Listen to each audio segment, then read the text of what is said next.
আসসালামু আলাইকুম এভরিওয়ান। আজ আমি তোমাদের সাথে এই প্রচণ্ড গরমে শরীর থেকে যে বাড়তি খনিজ পদার্থ আর মিনারেল বেরিয়ে যায় সেই অভাব পূরণ করার জন্য খুবই উপকারী একটা শরবতের রেসিপি শেয়ার করতে যাচ্ছি। আর এটা ঘরে থাকা খুব সামান্য উপকরণ দিয়েই তৈরি করা যায়। আর এটা এত সুস্বাদু যে ছোট বড় সবাই খুব পছন্দ করবে আর সবারই শরীরের জন্য খুবই উপকারী একটা ড্রিঙ্কস হবে। তার জন্য আমি নিয়েছি এক হাফ বাটি কুশারের গুড় আর 2টা বড় সাইজের তেঁতুল। এই তেঁতুল আর কুশারের গুড়কে আমি পানি দিয়ে ভিজিয়ে রাখবো আধা ঘন্টার জন্য। আর এই আধা ঘন্টার মধ্যেই খুব সুন্দরভাবে এগুলো গলে যাবে গুড়টা এবং তেঁতুলটা নরম হয়ে যাবে। পর্যাপ্ত পরিমাণের পানি দিয়ে আমি এটা ভিজিয়ে রাখছি। এখন একটা চামচের সাহায্যে আমি এটা একটু নেড়ে চেড়ে দিচ্ছি যেন সব জায়গায় পানিটা ঠিকঠাক মতো পৌঁছে যায়। এইভাবে আমি আধা ঘন্টা ভিজিয়ে রাখবো। আর এর মধ্যেই দেখবা খুব সুন্দরভাবে এটা একদম নরম হয়ে যাবে আর গুড়টাও গলে যাবে। এই যে আমার আধা ঘন্টা হয়ে গেছে। এখন সবগুলা গুড় গলে গেছে, তেঁতুলটাও একদম নরম হয়ে গিয়েছে। এখন এটা আমি ভালো করে চটকে সবগুলো তেঁতুলের কাতগুলা নিয়ে বাকি তেঁতুলের বিচি টিচি সব ফেলে দিব। এই যে গুড়টাও একটু গলে গেছে, আমি এটা এখন ভালো করে হাত দিয়ে চটকিয়ে বাকি গুড়গুলো একদম গলে নিব। খুব ইজিভাবেই গুড়গুলো গলে যাচ্ছে। এইভাবে শরবত বানালে প্রচণ্ড টেস্টি হয় আর খুবই হেলদি হয়।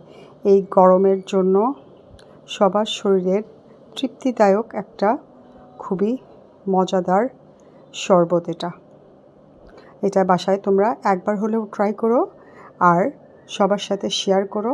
এটা সবার জন্যই অনেক পুষ্টিকর হবে। এই যে তেঁতুলগুলো একদম সুন্দরভাবে নরম হয়ে গিয়েছে, খুব ইজিলি তেঁতুলের কাতটা বের হয়ে যাচ্ছে আর বিচিগুলো আলাদা হয়ে যাচ্ছে। যে সবগুলো বিচি আর খোসাগুলো আমি ছাড়িয়ে নিচ্ছি।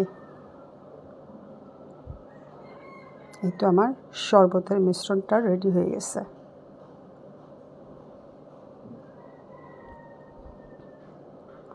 ভালো করে নেড়ে চেড়ে নিচ্ছি। এখন এটা আমি গ্লাসের মধ্যে সেঁকে নিচ্ছি যেন কোনো ভিতরে লামস টামস কণা টনা না থাকে। ফ্রেশ পিউরিটা শুধু নিচ্ছি। এটা অনেক ঘন সেঁকে নিলে মানে ভালো করে সাকলে পিউরিগুলো সব নিচে পড়ে যাচ্ছে আর উপরে কাতগুলো থাকতেছে। এটার মধ্যে আরও পানি দিয়ে লিকুইড করে নিব কারণ এটা অনেক ঘন। এই যে আমার সবগুলো সেঁকে নেওয়া হয়ে গেছে। এখন গুড়টাও আমি সেঁকে নিচ্ছি। গুড়ের ভিতরে অনেক ময়লা টয়লা থাকতে পারে, সেটা অবশ্যই সেঁকে নিতে হয়। এই তো আমার শরবতটা রেডি হয়ে গেছে। এখন এটা আমি সার্ভ করে দিব।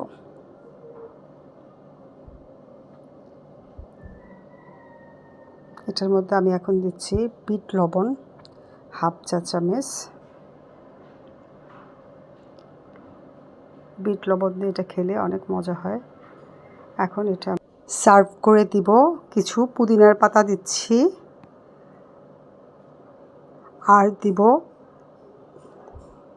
ছোট ছোট 2 পিস, দুটার মধ্যে লেবু আর পুদিনার পাতার ফ্লেভারের জন্য এই শরবতটা খেতে আরও অনেক বেশি টেস্টি হবে।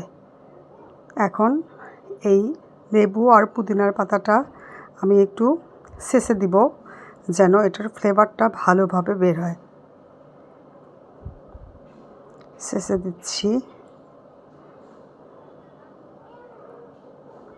এটা অপশনাল, কিন্তু এইটার ফ্লেভারটার জন্যই এই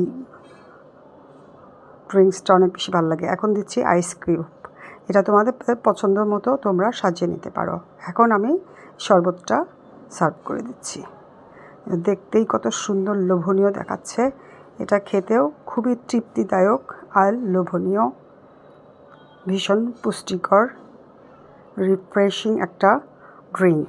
এটা সবাই তোমরা ট্রাই করো, আর ভালো লাগলে লাইক, কমেন্ট, শেয়ার করতে ভুলো না। উপরে একটু পুদিনার পাতা দিয়ে আমি গার্নিশিং করে নিচ্ছি।